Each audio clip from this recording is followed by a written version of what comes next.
STEM Arduino Project 3। नमस्ते।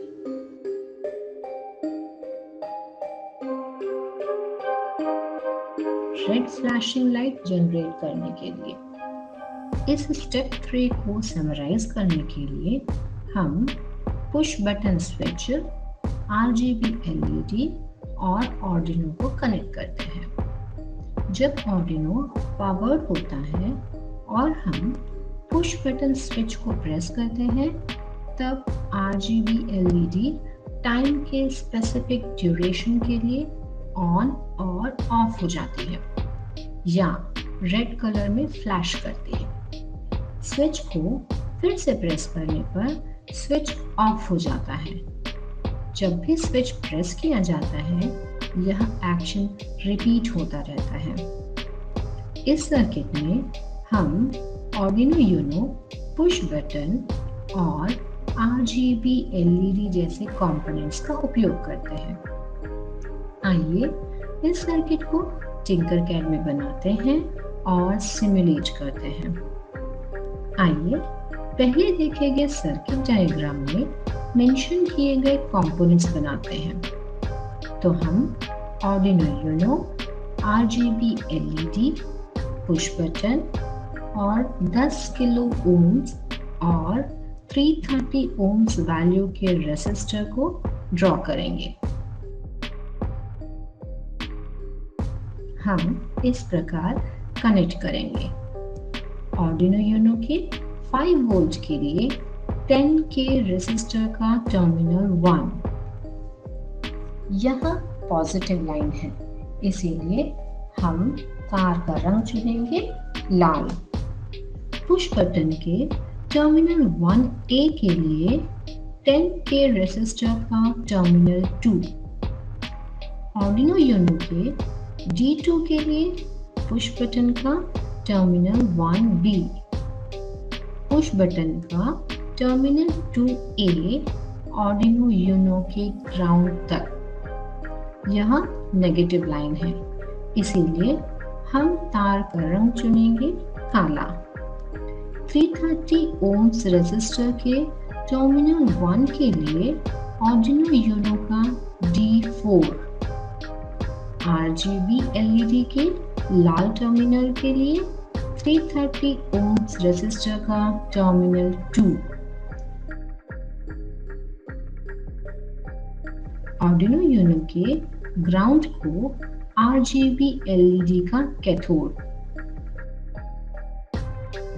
अब हमने सर्किट पूरा कर लिया है। चलिए कोड पर चलते हैं। आगे बढ़ने से पहले Arduino प्रोग्रामिंग का इंट्रोडक्शन वीडियो देखें। कोड बटन पर क्लिक करें। विजुअल ब्लॉक कोडिंग के रूप में आप यहाँ डिफ़ॉल्ट कोड देखते हैं। एग्जिस्टिंग डिफ़ॉल्ट कोड को डिलीट कर दें। आइए नया कोड बनाना शुरू करते हैं। व्यू को ब्लॉक प्लस टेक्स्ट में चेंज करें। आप ब्लॉक और टेक्स्ट दोनों रूपों को देख सकते हैं। पहले हम नोटेशन ब्लॉक का उपयोग करके कोड का डिस्क्रिप्शन लिखते हैं।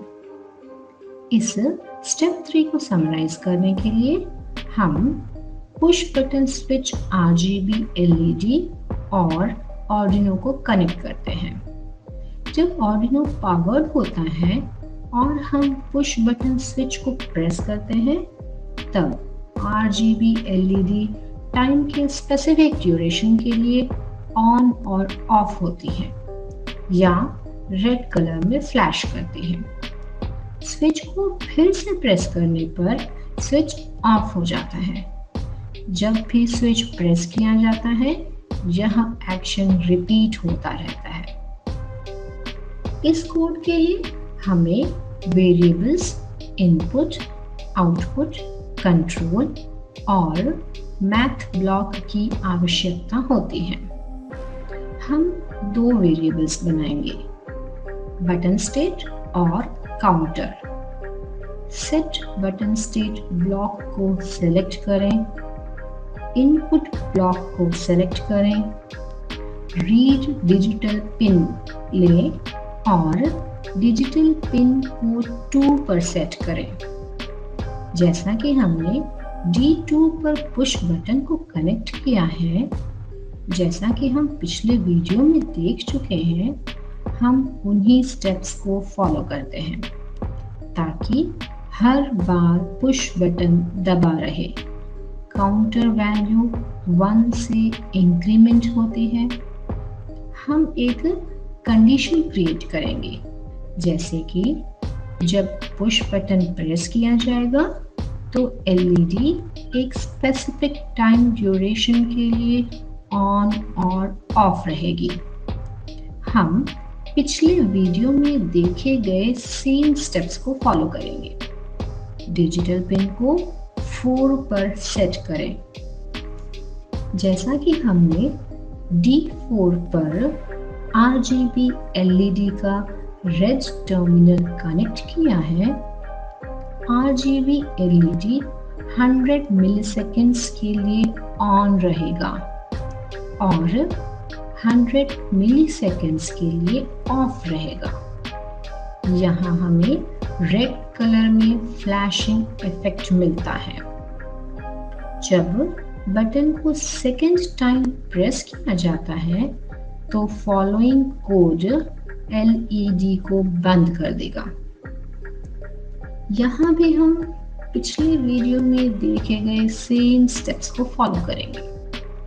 कोड को एक लूप बनाने के लिए लिखा जाता है, जैसे कि जब बटन को तीसरी बार या अधिक बार प्रेस किया जाता है तो LED उसी तरह से बिहेव करता है जैसा कि पिछले वीडियो में देखा गया था।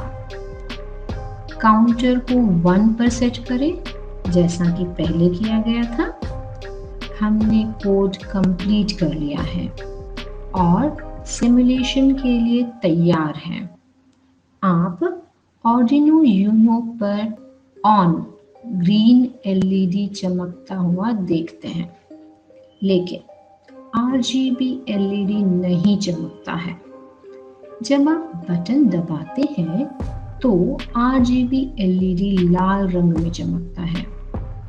जब आप फिर से बटन दबाते हैं, LED बंद हो जाता है और यह चलता रहता है। इस तरह हम विजुअल ब्लॉक कोडिंग का उपयोग करके आर्डिनो के साथ रेड फ्लैशिंग लाइट जनरेट करते हैं। इस सर्किट और कोड के कई एप्लीकेशंस हैं। कुछ उदाहरण ambulance light, fire fighting lights आदि हो सकते हैं। अब आप अपना स्वयं का सर्किट बना सकते हैं और कोड लिख सकते हैं, इमेज फाइल डाउनलोड कर सकते हैं और असाइनमेंट में सबमिट कर सकते हैं। मस्ती करें, उत्साहित रहें। STEM Arduino Project 3 circuit explanation.